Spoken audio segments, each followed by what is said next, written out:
Good evening. How are you?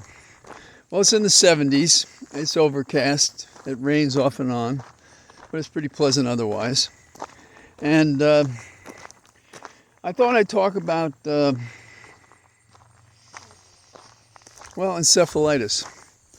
There's an Eastern equine encephalitis virus, and they refer to it as the triple E's. And it's pretty devastating, but the numbers are low. But if you get it, the risk is that 30% of those who actually contract the disease will die. And the other remaining percentage will have neurological problems. So it's nothing to scoff at. Now, what can one do about it? Well, there is no vaccine presently, so that's a problem.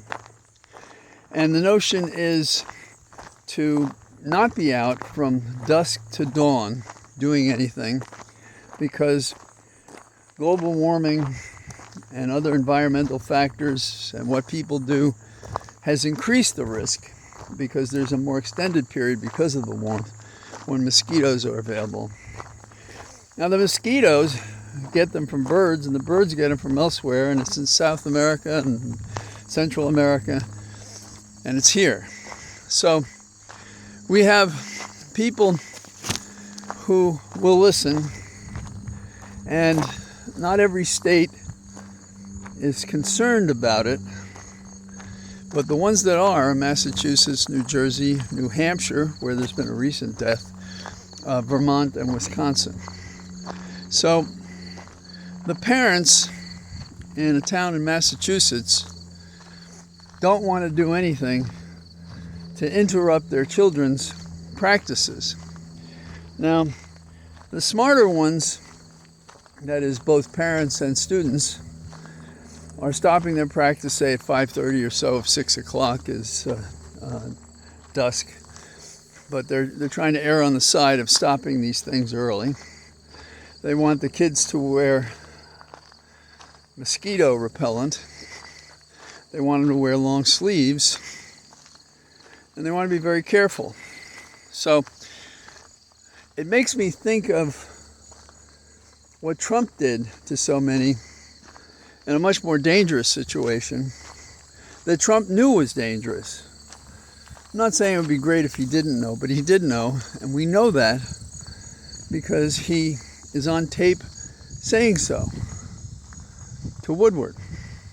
And Woodward has put out a book and made available the tapes so that you can hear for yourself that Trump said this stuff was really terrible, but he did nothing.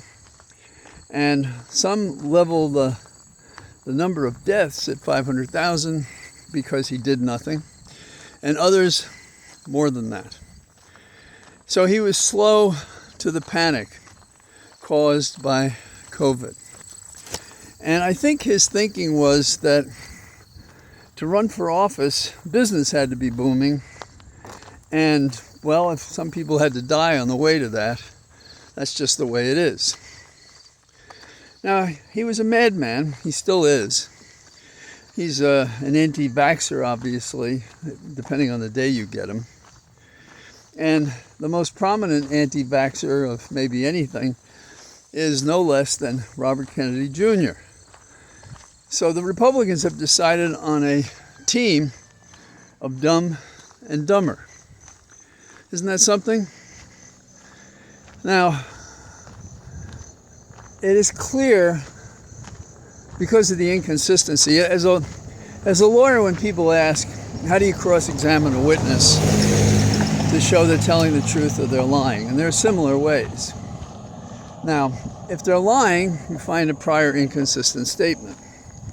They said their tongue was blue, and several weeks ago they said it was red. Okay, that has no pertinence. It can't offend anybody. It's an inconsistent statement. Okay, I say 6 weeks is too short to have an abortion. Not a long enough period. And then, because I get pressure, I say I'm going to support it. I'm not going to vote for the amendment to give more time to determine whether or not you want to have an abortion or need to have an abortion. So that's an example of an inconsistent statement. Normally, if you're in court, they don't allow you to say which is true. But in this case, they're both true. So it makes it easier. Now, if it was a crime, what he said, there's a perjury statute, federal perjury statute, that basically says if you swear to inconsistent statements, you've committed perjury, because they can't both be true. But in his case, it's not a question of truth, it's a question of false advocacy. And that's one of the problems with our American system. We have to accept the fact that politicians lie, or run against them, or defeat them, to improve the lot of representation that we have by default. Now, I've said this before, it's obviously fixed in my mind, but my grandfather was very political. He was active in a local club. He was a union member, and his name was Charles Flannery, and he got promoted to be a supervisor position. And when the workers went out on strike, even though he was no longer a member of the bargaining union because he was a supervisor, he went out and he was fired because he didn't have bargaining rights. But he came back. It was Con Edison. He worked at Con Edison. My dad did. My brother did. I did not. And it's not clear to me why, although I think my mom and dad, they kind of lightly observed what I did. I don't know this for a fact because they did it so well, if this is what they were doing. But I think they were nudging me in directions where they thought I might have some ability. And looking back on it, if that's right, they made my entire life possible because of what they were doing. So, for example, if I showed interest in microscopic studies, my dad got me an inexpensive microscope. I was very interested in math, and I wanted to learn more and faster than I was getting in school. And my dad sat at the kitchen table with me, and he was a carpenter, electrician, and a plumber, and he was self-taught, and he had been in the Army Air Force on ground crews.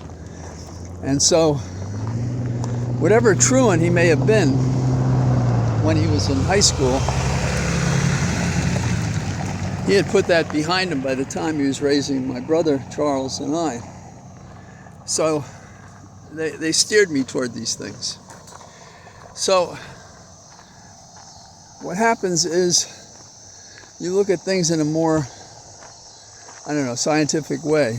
Except my dad, returning to my story, my dad had no use for politicians. And my grandfather and I, on a Sunday when we visited his home, and they put out Danish and everything else like that, we'd end up watching the Talking Heads. And my grandfather and I was still in grammar school, by the way, we'd shout at the TV, ask this question, how could you say that? And my father came by, and forgive me for telling the story, but because I've said it before, my father said to my grandfather, "Hey, Pop, what are you listening to those people for? They just lie." And my grandfather pushed back. It was more complicated for him. And then I think because he didn't think it was right that I should see him argue with my father, he said, well, he whispered to me, probably he was right. Now my grandmother, on my dad's side, she believed that wrestling was true. So I had one grandfather who believed politics was true and one grandmother that believed wrestling was true. So from that day, I was very interested about corrupt politicians. And I think Trump is up there in the top 10 that I've ever considered in modern times, if you will, my lifetime certainly. And when we look at what he says, when he says so many false things, and I've been asked this on the air by Ari and others, Trump said this, what do you think? And I said, and have said repeatedly in other situations, and am now, is that you can't trust anything he says. So the only time you can believe him is when he admits to something that's not in his best interest. He doesn't know enough how to lie successfully because he lies all the time. So when Trump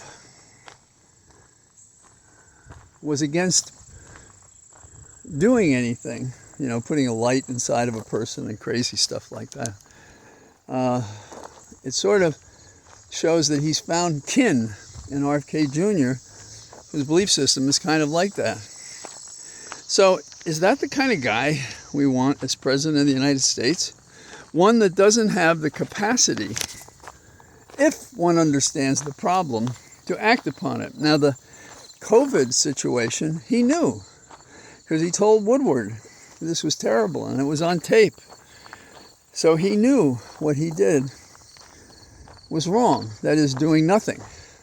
And there were many people who felt that way, particularly looking at it from a political standpoint, and human life be damned.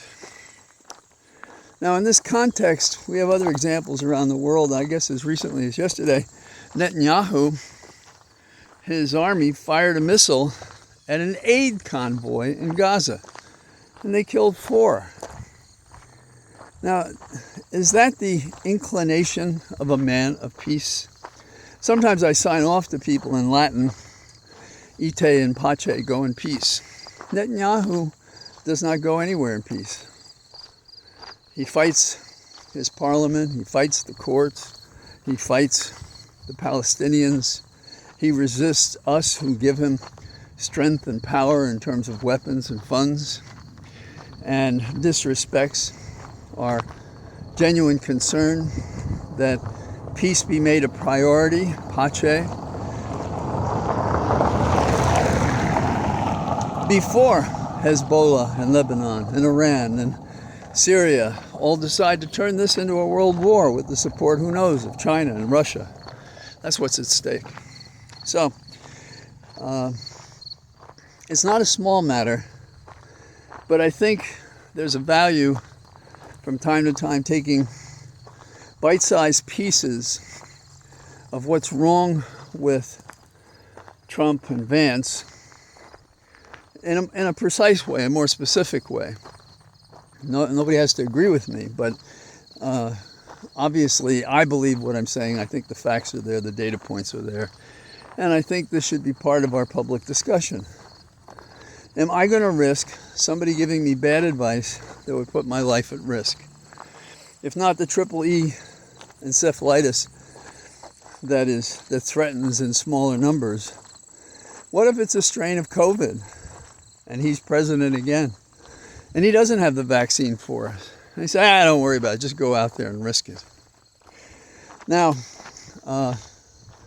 Holly and I, when we decided to go south to Antarctica, we stopped in some places. Brazil was one of them. And on the way, going down the east side of South America and ultimately to Antarctica. And it was an amazing trip. But now I read today that people are going there for a different adventure. So if you're of an age in which you think a six-pack on your stomach, is beyond the possibility of being realized so you can strut that handsome body on a beach near you, you can go to Brazil because they have a specialty of six-pack making with special liposuction tools. And in today's Washington Post, there was a couple of pictures of these guys, and they look great. I would never know it. It seems to me that the trick with plastic surgery is do it once, but don't go back again. Because if you didn't mess it up the first time, you're clear. The second time, your face starts looking like cardboard, apparently. And some actors, because that's the most obvious audience for this, they don't do it because having their expression be flexible is lost on these techniques to, quote, look younger. So, and there have been comics who've joked about, I'm really smiling here, because you can't see it. Now, there is nothing to prove to women, I think, if you have a six-pack or not. But, you know, if that's what makes your day, you can go. I don't know what the recovery's like or anything like that, but when you do, you can go to the beaches and see if it works. I've gone to a pool outside. I haven't been to any beaches, and with my Irish skin, it's not a good idea anyhow. So that's what I got. It's a marvelous day out, soggy but cooler, and we look forward to talking to you tomorrow. And so in the meantime, I say goodbye from my cathedral of trees. Until the next time. Bye-bye.